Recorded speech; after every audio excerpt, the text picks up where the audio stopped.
Srinath Reddy Mittapalli YouTube ఛానల్కి స్వాగతం. అందరూ నమస్కారం. నేను మీ శ్రీనాథ్ రెడ్డి మిట్టపల్లి. వెళ్తారకు వచ్చి జనవరి 16, 2025 సంవత్సరం. ఇవాళ ముఖ్యాంశాలకు వచ్చినట్లయితే కువైట్కి సంబంధించినటువంటి మినిస్టర్ ఆఫ్ హెల్త్ వాళ్ళు తెలియజేసిన సమాచారం మేరకు కువైట్లో శ్వాసకోశ సంబంధిత ప్రాబ్లమ్స్ ఏవైతే వస్తున్నాయో అందులోనూ ప్రస్తుతానికి ఈ సీజన్లో వస్తున్నటువంటి ప్రాబ్లమ్స్ ఏవైతే ఉన్నాయో అందులో 58% కేసులు ఇన్ఫ్లుయెంజా కారణంగా మాత్రమే వస్తున్నాయని చెప్పేసి తెలియజేస్తున్నారు. కాబట్టి ఎవరైతే ఈ శ్వాసకోశ వ్యాధులతోటి బాధపడుతూ ఉంటారో అలాంటి వారు, అంటే శ్వాస తీసుకోవడంలో ఇబ్బంది ఎదురవుతూ ఉంటుంది చాలామందికి. సో అలాంటి వారు ఇన్ఫ్లుయెంజాకి సంబంధించిన వ్యాక్సిన్స్ అయితే కనుక అన్ని గవర్నరేట్లలో అందుబాటులో ఉన్నాయి. అక్కడికి వెళ్ళి వ్యాక్సిన్స్ అయితే కనుక తీసుకోండి అని చెప్పేసి తెలియజేస్తున్నారు. ఎందుకంటే శ్వాస సంబంధిత ప్రాబ్లమ్స్ వచ్చినప్పుడు ప్రతిదీ దానికి సంబంధించిన ప్రాబ్లం అని చెప్పేసి మనం అనుకోకూడదు. ఇన్ఫ్లుయెంజా కారణంగా కూడా వస్తూ ఉంటాయి. ఇన్ఫ్లుయెంజా అంటే మనకి జనరల్గా అలర్జీ, ఎక్కువగా జలుబులాగా ఉంటుంది, అలాగే తుమ్ములు, నీళ్లు కారిపోవడం ఇలాంటివి అయితే ఉంటాయి. సో ఆ వాటి కారణంగా కూడా ఈ విధంగా శ్వాసపరమైనటువంటి ఇబ్బందులు రావడానికి అవకాశం ఉంటుంది. కాబట్టి అందులో ఇప్పుడు వస్తున్నటువంటి కేసుల్లో 58% కేసులు అలాంటివి ఉన్నాయంట ఈ సీజన్లో వచ్చేటువంటి కేసుల్లో. కాబట్టి అలాంటి ఇబ్బందులతో ఎవరైనా ఉంటే కనుక ఫస్ట్ ఆఫ్ ఆల్ వెళ్ళి ఈ ఇన్ఫ్లుయెంజాకి సంబంధించిన వ్యాక్సిన్స్ అయితే వేయించుకోండి అని చెప్పేసి తెలియజేస్తున్నారు. అప్పటికీ తగ్గకపోతే దాని తర్వాత వాళ్ళు టెస్టులు నిర్వహించి అది ఎందుకు కారణం చేత వస్తుంది ఏంటంటే చూసి దానికి తగినట్టు మెడిసిన్స్ అయితే ఇవ్వడం జరుగుతుంది. కువైట్లో ప్రస్తుతానికి ఈ రియల్ ఎస్టేట్కి సంబంధించిన లావాదేవీలు ఏవైతే ఉంటాయో వాటిని క్రమబద్ధీకరించడానికి కువైట్కి సంబంధించినటువంటి మినిస్టర్ ఆఫ్ జస్టిస్ వాళ్ళు ఒక కొత్త నిబంధన అయితే జారీ చేశారు. కువైట్కి సంబంధించినటువంటి ఈ real estate registration and document certificates ఏవైతే ఉంటాయో వాటికి సంబంధించినటువంటి రిజిస్ట్రార్లు ఎవరైతే ఉంటారు, అంటే వాటిని టైప్ చేసేటువంటి రిజిస్ట్రార్లు ఉంటారు కదా, వాటిని నమోదు చేసేవాళ్ళు. సో వాళ్ళకి జారీ చేయడం జరిగింది. కువైట్లో కువైటీల తరపున, అంటే కువైట్కి సంబంధించిన పౌరుల తరపున ఈ రుణాలు కానీ, హామీ కానీ, పూచీకత్తు అంటే మనం షూరిటీ అంటాం కదా, ఇలాంటివి ప్రవాసీలకి ఇవ్వడానికి కుదరదు, పూర్తిగా రిస్ట్రిక్ట్ చేస్తున్నట్లు తెలియజేస్తారు. సో ప్రవాసీలకి ఇకపైన ఆ హక్కులు ఇతనికి ఇవ్వడానికి కుదరదు. కేవలం కువైట్కి సంబంధించిన పౌరులకు మాత్రమే, పౌరుల తరపున వీళ్ళకి ఇవ్వడానికి అయితే కుదరదు, ఆ విధంగా తీసుకోవడానికి అవ్వదు, ఆ విధంగా ఇవ్వకూడదు, పూర్తిగా రిస్ట్రిక్ట్ చేస్తున్నాం అని చెప్పేసి వాళ్ళు తెలియజేస్తారు. ఫ్రెండ్స్, కువైట్లో మీరు పర్ఫ్యూమ్ బాటిల్స్ కొంటున్నారా? అయితే కొనేటప్పుడు ఒకసారి జాగ్రత్తగా చూసి తీసుకోండి. ఒరిజినల్ లేబుల్ ఉండొచ్చు దానిపైన, కానీ లోపల ఉన్నటువంటి పర్ఫ్యూమ్ అనేది అదే కంపెనీకి సంబంధించిందా లేకపోతే డూప్లికేట్ అని కూడా ఒకసారి నిర్ధారించుకోండి. మోసపోవడానికి అవకాశాలు ఉంటాయి. ఎందుకంటే నిన్న రాత్రి సాల్మియా ప్రాంతంలోని ఒక గోడౌన్లో తనిఖీలు నిర్వహించడం జరిగింది minister of commerce and industries వాళ్ళు. అది కూడా లేట్ నైట్ అంటే ఇంకా మీకు రాత్రి 9 పైన అనమాట. సో తనిఖీలు అయితే నిర్వహించారు. ఆ తనిఖీలు వీళ్ళు కనుగొన్నది ఏంటంటే ఒక గోడౌన్లో వీళ్ళు పర్ఫ్యూమ్స్ ఎక్కువగా స్టాక్ చేసి అక్కడి నుంచి డిస్ట్రిబ్యూట్ చేయడం జరుగుతూ ఉంది. ఆ పర్ఫ్యూమ్స్లో మ్యాక్సిమం చాలా వరకు ఏంటంటే బ్రాండెడ్, ఇంటర్నేషనల్ బ్రాండెడ్ ఏవైతే ఉంటాయో వాటికి సంబంధించిన లేబుల్స్ అంటించున్నారు. కానీ లోపల ఉన్నది మాత్రం లోకల్ సరికే, అంటే వాళ్ళు సొంతంగా తయారు చేసినటువంటి సరికే తప్ప అది ఒరిజినల్ అయితే కాదు. సో అలాంటి వాటిని గుర్తించారు. దాంతో ప్రస్తుతానికి ఆ గోడౌన్ని సీజ్ చేశారు. అలాగే వారిపైన చట్టపరమైన చర్యలు తీసుకుంటామని చెప్పేసి తెలియజేస్తున్నారు. కువైట్కి సంబంధించినటువంటి జనరల్ ట్రాఫిక్ డిపార్ట్మెంట్ వాళ్ళు కువైట్లోని సబాహాల్ అహ్మద్ ఈ ప్రాంతంలో జనరల్ తనిఖీలు అయితే నిర్వహించారు. ఈ తనిఖీల్లో వీళ్ళు 981 ఉల్లంఘనలు నమోదు చేసినట్లు తెలియజేస్తున్నారు. అలాగే 27 వాహనాలు మరియు 2 మోటార్ సైకిల్ని కూడా స్వాధీనం చేసుకున్నట్లు తెలియజేస్తున్నారు. ముఖ్యంగా అబ్నార్మల్ కండిషన్లో ఉన్నటువంటి ఒక వ్యక్తిని అదుపులో తీసుకున్నట్లు, అలాగే వాంటెడ్ లిస్టులో ఉన్నటువంటి 9 వాహనాలని సీజ్ చేసినట్లు, అలాగే వాంటెడ్ లిస్టులో ఉన్నటువంటి మరొక 3 వ్యక్తుల్ని అరెస్ట్ చేసినట్లు, అలాగే ఆల్రెడీ క్రిమినల్ కేసులు ఉన్నటువంటి ఒక వ్యక్తిని కూడా అదుపులో తీసుకున్నట్లు తెలియజేస్తున్నారు. సో ఒక్క రోజులోనే 981 ఉల్లంఘనలు నమోదు చేశారంటే ఇది చాలా పెద్ద స్థాయిలోనే తనిఖీలు అయితే నిర్వహించారని చెప్పేసి మనం చెప్పుకోవాలి. ఇదిలో ఉండగా కువైట్కి సంబంధించినటువంటి భద్రతా అధికారులు జనవరి 1 నుంచి జనవరి 13 మధ్యకాలంలో కువైట్ వ్యాప్తంగా వివిధ గవర్నరేట్లో సుమారుగా 28 భద్రతా తనిఖీలను అయితే నిర్వహించారు.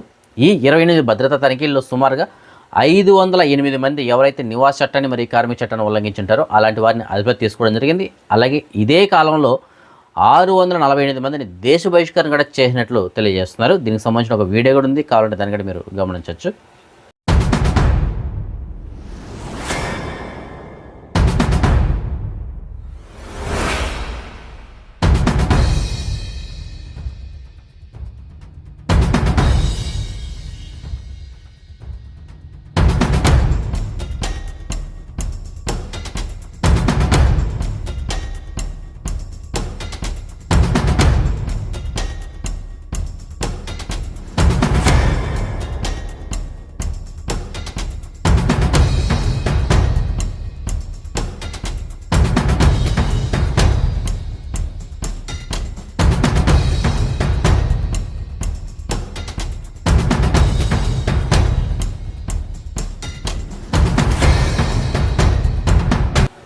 కువైట్లో మీరు సినిమా చూడాలనుకుంటున్నారా? జనరల్గా సినిమా అంటే A+, ఏ ఇలా కేటగిరీలు అయితే ఉంటాయి కదా, అంటే ఓన్లీ కేవలం అడల్ట్స్కి మాత్రం, పెద్దవాళ్ళకి మాత్రమే అని చెప్పేసి. అలాగే ఇంకోటి ఏంటంటే ఎవరైనా సరే చూడడానికి అవకాశం ఉంటుంది. సో ఇలాగ సినిమాలు అయితే కేటగిరీస్ ఉంటాయి. అయితే ప్రస్తుతానికి కువైట్లో మరికొన్న కొత్త గ్రేడ్లు అయితే తీసుకురావడం జరిగింది కువైట్ గవర్నమెంట్. సో ఆ కొత్త గ్రేడ్ల ప్రకారం అంటే వయసు ఆధారితంగా సినిమాలు అయితే ప్రదర్శించడం జరుగుతుంది. టికెట్స్ అనేటువంటి జారీ చేయడం జరుగుతుంది. సో అవి ఎలా ఉంటాయంటే G, PG, PG-12, PG-15, R-15, R-18 ఈ విధంగా కొన్ని గ్రేడ్లు అయితే పెట్టారు. సో ఆ గ్రేడ్ ఏదైతే ఉంటుందో దానికి తగ్గట్టు మాత్రం వాళ్ళు టికెట్లు ఇవ్వడం జరుగుతుంది. అంటే ఇప్పుడు ఫర్ ఎగ్జాంపుల్కి మనం చూసుకున్నట్లయితే జీ గ్రేడ్ ఉన్నటువంటి మూవీస్ అనుకోండి. సో వాటికి ఏం చేస్తారంటే ఎవరైనా చూడొచ్చు. సో పిల్లలు, పెద్దలు ఎవరైనా సరే వెళ్ళొచ్చు. అదే పీజీ అంటే పెద్దల యొక్క సమక్షంలో మాత్రమే పిల్లలు సినిమా చూడడానికి అవకాశం ఉంటుంది. అలాగే PG-12 అంటే 12 సంవత్సరాల కన్నా ఎక్కువ వయసు కలిగిన వాళ్ళు మాత్రమే దాన్ని చూడడానికి అయితే అవకాశం ఉంటుంది.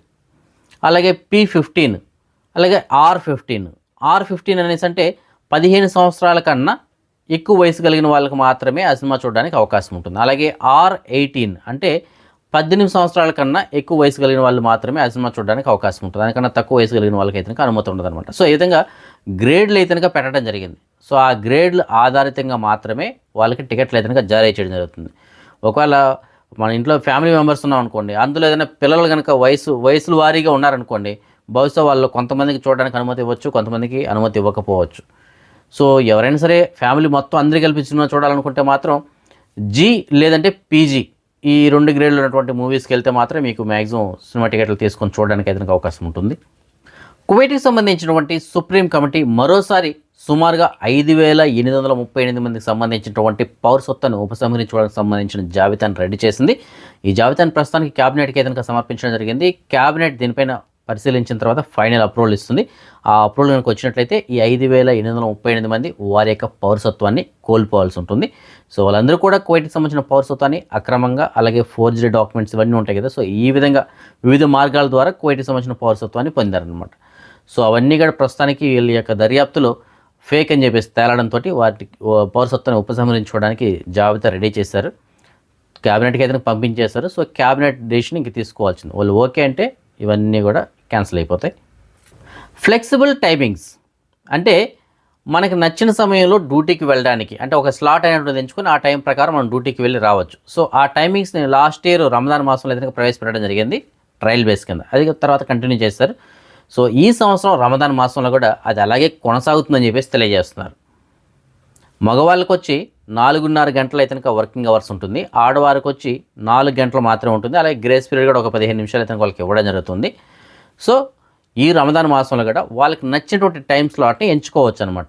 అప్పుడు మగవాళ్ళకి ఫర్ ఎగ్జాంపుల్ 4.5 గంటల డ్యూటీ ఉంది. సో వాళ్ళకి నచ్చిన టైం తర్వాత 8 నుంచి 4:30, లేదంటే 9 నుంచి 4:30, 10 నుంచి 4:30, అంటే 4.5 గంటల సేపు డ్యూటీ ఉంటుంది వాళ్ళకి. సో ఆ విధంగా ఫ్లెక్సిబుల్ టైమింగ్స్ అనేటువంటిది సెలెక్ట్ చేసుకొని వాళ్ళు డ్యూటీకి వెళ్ళొచ్చు అని చెప్పేసి తెలియజేస్తున్నారు.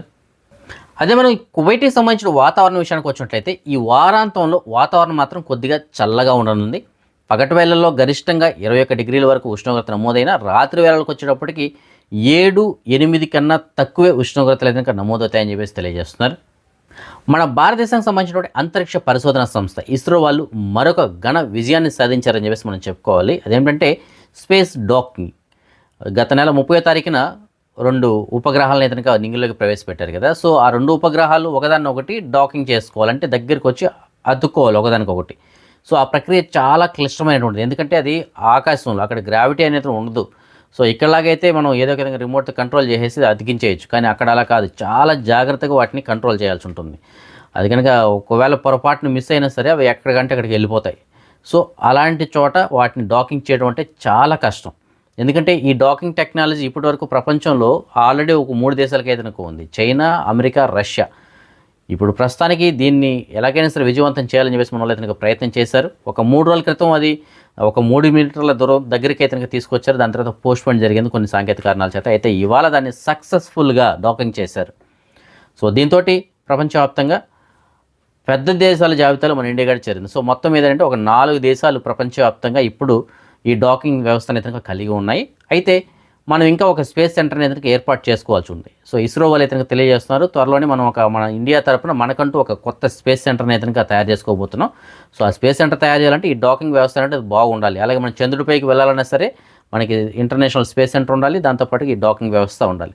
ఎందుకంటే డాకింగ్ వ్యవస్థ ఎందుకంటే ఇప్పుడు ఒక ఇంటర్నేషనల్ స్పేస్ సెంటర్ మనం ఆకాశంలో కట్టాలి అనేసి అంటే ఇక్కడ నుంచి మనం కొన్ని వస్తువులు అయితే అక్కడ తీసుకెళ్లాల్సి ఉంటుంది. తీసుకెళ్లాల్సిన వస్తువులను అక్కడికి ఎలా పెట్టాలి, మనం డాకింగ్ చేయాలి. అంటే దీన్ని తీసుకెళ్ళి దానికి అంటించాలి. అంటించిన తర్వాత దీంట్లో దానికి ఇంధన మార్పిడి కావచ్చు, వస్తువుల మార్పిడి కానీ చేయాల్సి వస్తుంది. సో ఆ వ్యవస్థని ప్రస్తుతానికి ప్రాథమికంగా మన వాళ్ళు అయితే సక్సెస్ఫుల్గా సాధించారు. సో ఇది ఎంతో ఘన విజయం అని చెప్పేసి మనం చెప్పుకోవాలి. భవిష్యత్తులో ఇంకా మరిన్ని విజయాలు సాధించి మనకంటూ మన దేశానికంటూ ఒక ఇంటర్నేషనల్ స్పేస్ సెంటర్ని కూడా తయారు చేసి మన వాళ్ళు చంద్రుడిపైన కూడా అడుగు పెట్టాలని చెప్పేసి మనం ఆశిద్దాం. మన సబ్స్క్రైబర్ ఒకరు మనకి జహరా ప్రాంతం నుంచి మెసేజ్ పెట్టడం జరిగింది. ఆయనకి ఒక సివిలిటీ కార్డు దొరికిందని చెప్పేసి అంటున్నారు. ఆ సివిలిటీ కార్డు పైన పేరు ఇతనక సిబిన్ మాథ్యూ అబ్రహాం అని చెప్పేస్తుంది. సో ఫ్రెండ్స్, మీకు ఎవరికైనా సరే సిబిన్ మాథ్యూ అబ్రహాం అనేటువంటి ఆయన తెలిసినట్టయితే ఆయన తెలియజేయండి. ఆయనకు సంబంధించినటువంటి సివిలిటీ కార్డు మీకు డిస్ప్లే ఒక నెంబర్ ఉంది కదా, ఆ నెంబర్ లైన్ దగ్గర ఉంది, వెళ్ళి కలెక్ట్ చేసుకోమని చెప్పండి. అదే మనం ఈ మనీ ఎక్స్చేంజ్ విషయానికి వచ్చినట్లయితే ప్రస్తుతానికి ఒక కువైట్ ఇద్దరు మన 10 రూపీస్లో సుమారుగా 279 రూపాయల 50 పైసలుగా ఉంది. బంగారం విషయానికి వచ్చినట్లయితే మాలియాలో ఉన్న సుకల్ వెత్తైనటువంటి షాప్ నెంబర్ 121లో ఉన్న ఎఫ్కే జ్యువెలర్స్ వాళ్ళు మనకు సమాచారం మేరకు 22 క్యారెట్ల బంగారం ప్రస్తుతానికి 1 గ్రామ్ ధర 24,787 ఫిల్స్ ఉంది. అదే 24 క్యారెట్ల బంగారం బిస్కెట్ రూపాయల బంగారం ప్రస్తుతానికి 1 గ్రామ్ ధర 27,31 ఫిల్స్ ఉంది. ఫ్రెండ్స్, మనం ప్రతి గురువారం మరియు శుక్రవారం ఈ 2 రోజుల్లో ఏదన్నా ఒక రోజు మనం హెల్త్ ఇన్సూరెన్స్ మరియు లైఫ్ ఇన్సూరెన్స్ సంబంధించినటువంటి విషయాల గురించి చర్చించుకుంటున్నాం కదా. ప్రస్తుతానికి మనం హెల్త్ ఇన్సూరెన్స్ ఇస్తున్నాం, అలాగే లైఫ్ ఇన్సూరెన్స్ అంటే లైఫ్ సేవింగ్ ప్లస్ ఇన్వెస్ట్మెంట్ రెండింటికి సంబంధించినటువంటి టర్మ్ ప్లాన్ అనమాట, అది లైఫ్ ఇన్సూరెన్స్ది. సో అలాంటిది ఇస్తున్నాం. దాంతోపాటుగా పెన్షన్ ప్లాన్ టైప్ ప్లాన్స్ కూడా మనం ఇవ్వడం జరుగుతూ ఉంది. అంటే మనం కొంత అమౌంట్ అనేది కట్టుకుంటూ వెళ్ళిన తర్వాత కొంతకాలం తర్వాత కట్టడం ఆపేస్తాం, కానీ జీవితాంతం మనకి దాని నుంచి రిటర్న్స్ అయితే వస్తూ ఉంటాయి. సో అలాంటి ప్లాన్స్ కూడా మనం ఇవ్వడం జరుగుతూ ఉంది. సో ముఖ్యంగా మనకి ప్రతి ఒక్కరికి ప్రతి వారం మనం తెలియజేస్తున్నాం, తప్పనిసరిగా ఒక హెల్త్ ఇన్సూరెన్స్ అలాగే ఒక లైఫ్ ఇన్సూరెన్స్ అయితే ఉండాలి. సో రెండు తప్పకుండా చేయించుకోండి. ఎందుకంటే ఆర్థికంగా మనం ఇబ్బందులు పడకూడదు అనేసి అంటే తప్పనిసరిగా హెల్త్ ఇన్సూరెన్స్ ఒకటి ఉండాలి, లైఫ్ ఇన్సూరెన్స్ ఒకటి ఉండాలి. సో అవి ఎందుకు ఏమిటంటే మనం ప్రతి వారం చెప్పుకుంటూనే ఉన్నాం. సో మళ్ళీ ఇప్పుడు మీకు ప్రత్యేకంగా చెప్పాల్సిన అవసరం అయితే లేదు. సో ఎవరైనా సరే ఇంకా హెల్త్ ఇన్సూరెన్స్లు లైఫ్ ఇన్సూరెన్స్లు తీసుకోకుండా ఉంటే ఇప్పటికైనా సరే తీసుకోండి. సో మీకు ఎవరికైనా కావాలనుకుంటే నేను డిస్ప్లేలో ఏదైతే నెంబరు డిస్ప్లే చేస్తున్నానో ఆ నెంబర్కి మీరు వాట్సాప్ ద్వారా కాంటాక్ట్ చేయండి. పూర్తి సమాచారం అయితే మీకు నేను అందిస్తాను. సో వీటికి సంబంధించిన పూర్తి వివరాలు కనుక మీకు కావాలనుకుంటే ఆల్రెడీ నేను దీనికి సంబంధించిన పూర్తి వివరాలతో కూడా వీడియోలు అయితే చేసిన ఇదే వీడియోకి నేను డిస్క్రిప్షన్లో అయితే పెట్టినాను. అలాగే ప్రతి వారం అయితే వాటి గురించి మనం చర్చించడం జరుగుతుంది. అక్కడైనా సరే మీరు దానికి సంబంధించిన సమాచారాన్ని అయితే పొందొచ్చు. సో ప్రస్తుతానికి అయితే ఎవరైతే మన దగ్గర హెల్త్ ఇన్సూరెన్స్ తీసుకుంటారో అలాంటి వాళ్ళకి 3 ఇయర్స్కి ఒకేసారి తీసుకున్న వాళ్ళకి ఈఎంఐ పద్ధతిలో కూడా మనం ఇవ్వడం జరుగుతుంది. అంటే ఒకేసారి అమౌంట్ కట్టే పని లేకుండా ఇంట్రెస్ట్ లేకుండా 0% ఇంట్రెస్ట్ తోటి మనం హెల్త్ పాలసీలు కూడా 3 ఇయర్స్కి అయితే ఇవ్వడం జరుగుతుంది. అందులో డౌన్ పేమెంట్ కూడా తక్కువే తీసుకుంటున్నాం. ప్రస్తుతానికి మనం కేవలం ఒక 15% మాత్రం డౌన్ పేమెంట్ కట్టేసి మిగతా అమౌంట్ మనం వాయిదాల పద్ధతిలో కూడా కట్టుకోవచ్చు.